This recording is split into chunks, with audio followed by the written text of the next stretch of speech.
नमस्कार मित्रांनो, स्वागत आहे आपले बातमी तुमच्या कामाची या आपल्या यूट्यूब मराठी चॅनेलवर। मित्रांनो, आज आपण लाडकी बहीण योजनेच्या एका महत्त्वाच्या अपडेटविषयी बोलणार आहोत।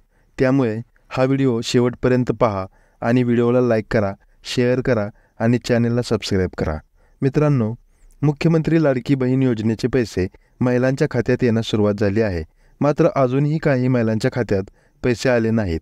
अनेक जणींचं आधार कार्ड बँक अकाउंटशी लिंक केलेले नाही, यामुळे योजनेचे पैसे येण्यात अडचण येत आहे। आता तुम्ही घर बसल्या देखील आधार कार्ड बँकेला लिंक करू शकता। ते कसं हे आपण या व्हिडिओमध्ये पाहणार आहोत। मित्रांनो, आता तुम्ही तुमचे आधार कार्ड बँक खात्याशी लिंक आहे की नाही हे कसं ओळखणार?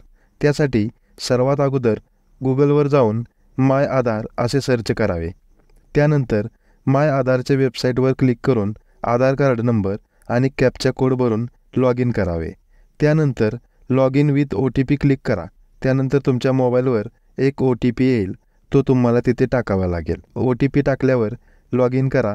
तुम्हाला समोर खाली स्क्रोल केल्यावर बँक सीडिंग स्टेटस हा ऑप्शन दिसेल, त्यावर क्लिक करावे। येथे तुम्हाला तुमचा आधार कार्ड नंबर, बँकेचे नाव आणि तुमचं बँक सीडिंग स्टेटस हे ॲक्टिव्ह आहे की नाही ते दिसेल। आधार कार्ड लिंक नसेल तर ते स्टेटस इनॲक्टिव्ह असं दिसतं। मित्रांनो, आता आपण पाहणार आहोत आधार कार्ड बँक अकाउंटशी लिंक कसं करायचं। सर्वात अगोदर गुगलवर जाऊन NPCI national payment corporation of India असं सर्च करा। पुढे तुम्हाला npci.org.in ही अधिकृत वेबसाईट दिसेल, त्यावर क्लिक करा। होम स्क्रीनवर खाली स्क्रोल केल्यानंतर कंझ्युमर हा ऑप्शन दिसेल, त्यावर क्लिक करा। येथे तुम्हाला भारत आधार सीडिंग हा पर्याय दिसेल, तेथे एनेबलवर क्लिक करावे। नंतर एक नवीन पेज ओपन होईल। येथे तुम्हाला आधार कार्ड नंबर टाकावा लागेल।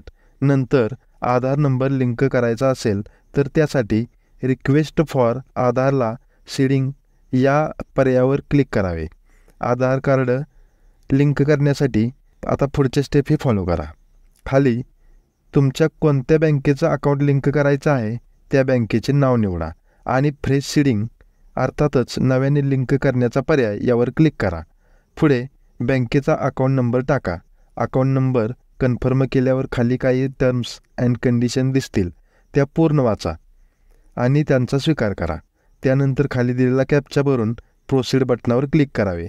खाली पुन्हा तुम्हाला टर्म्स अँड कंडिशन दिसतील, तिथे ॲग्री अँड कंटिन्यू करावे। यानंतर तुम्हाला एक OTP येईल, तो OTP टाका। अशा प्रकारे तुम्ही तुमचं आधार कार्ड अगदी घर बसल्या तुमच्या बँक अकाउंटसोबत लिंक करू शकता।